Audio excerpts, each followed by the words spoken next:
With the 60-day legislative session approaching its midway point, Governor Chris Gregoire and District 20 Republicans are trying to fund a flood mitigation plan that satisfies local interests and the federal government. You know, the fact of the matter is, it was devastating to see it when it was like an ocean.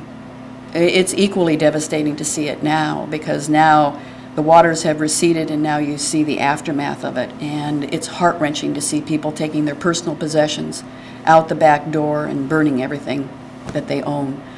So we put together what we call a recovery cabinet, so that we're trying to help in any way we can and not let bureaucracy and rules and regulations get in the way of human needs to move forward. And I've advised the entire cabinet, find a way to help these people get on with their lives, get into their homes, get back into their businesses, make sure they get things going again. And the Army Corps made it clear that what was on the books no longer will work, because what happened in 2007 is completely different than what happened in 1996. So moving forward, we have to modify it. And that it's not about, for me, saving I-5. That's part of it, but it's really, really dramatically about how do we make sure that those businesses don't get flooded, those homes don't get taken out. That's really where the emphasis is. Let's seize the moment while it's fresh in the minds of Congress and legislators. Let's not let this moment get by. Let's get some funding, get phase 1. Let's begin the process of a basin-wide solution for a phase 2 study to make sure we're moving forward. While we couldn't have prevented Mother Nature's disaster in December, we sure could have mitigated the devastation that she put on those folks. So if we go into it with Congress and the Corps understanding this is phase 1, we can begin construction anywhere from 2 to 4 years, as I understand it. And phase 2 can come, the broader can come thereafter.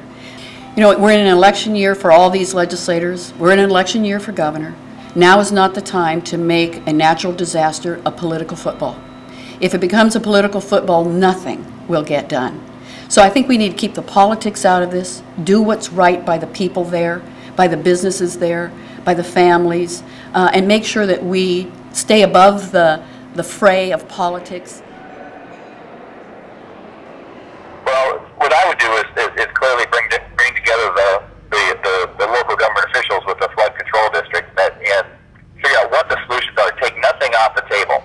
You know, retention of water, removing debris, none of that should be off the table. You know, quite frankly, if it's a retention solution, there easily could be funds that are coming, you know, directly from the PUD and be paid back in electric generation. I mean, there's all sorts of other options here. It's not always a big, expensive, bureaucratic solution. That it seems to be that Christine Gregoire's knee-jerk reaction is always a big government bureaucratic solution. It doesn't always have to be that way, and I think that's why you walk through the process and go through the paces and figure out exactly what needs to be done. You know, people don't need crab cakes. What they need is actually a real solution, that's a long-term solution.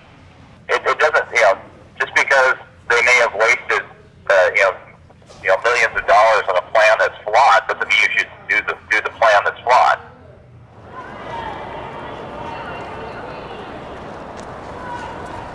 Here's what I'm looking for on this whole thing is kind of some guiding principles. One is the plan has to be flexible, has to include people, and I think water retention needs to be part of it. But if you bring me in a hydrologist who tells me, you know, water retention is not necessary, here's how we can do this, and we don't flood out all the people in your community to protect the interstate, then I can be supportive of something like that.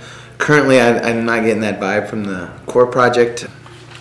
The one thing I think you'll see from the governor is she wants a flexible system that works for everyone. I don't think she's been out saying that it's the Corps project or no project.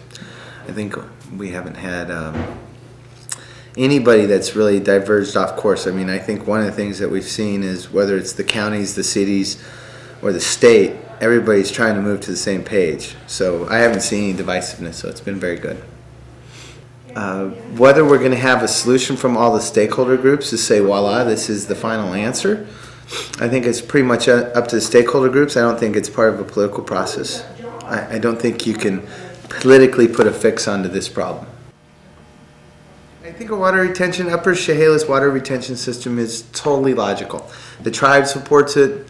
Seems like the farmers support it, the landowners support it, and if you manage the upstream flow, right, and you manage the Skookumchuck flow, then the downstream flow should be a no-brainer. It should be easy, and it should be manageable.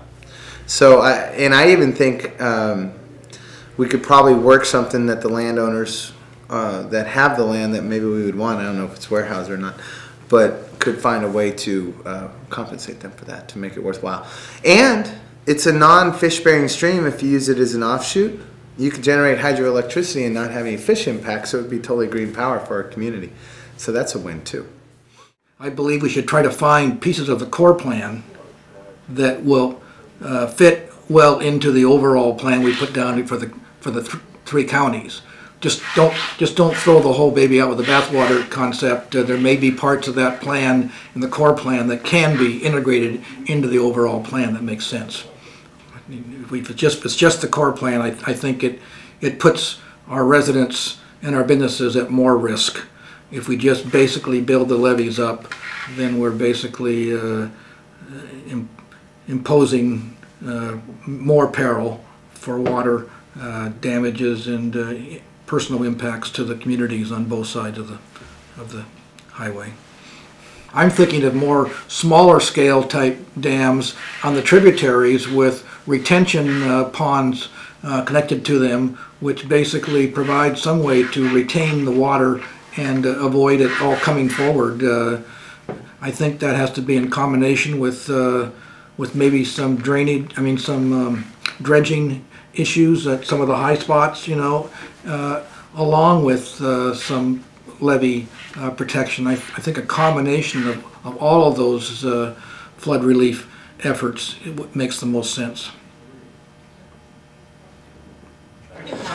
In addition to levees, we need to do a whole bunch of projects for the whole watershed, starting with the upper Chehalis part of the watershed going all the way to the coast. One thing I'm concerned about is if we try to do it all at once, or wait until we can do it all at once, we'll lose the funding for the levee project. So in my mind, we need to proceed with the planning for the levee project and also at the same time proceed with the planning for the basin-wide effort that we're going to get into. I think the basin-wide effort will take longer, and so we just need to get on with both. We have a window of opportunity for this levee project, but it's not enough. It's not going to get the job done. We need to do much more than that. Well, I'm certainly against it becoming political. I hate to hold, the life of real people hostage for political gain. I want to make sure that we do what's right for the people regardless of the political consequences.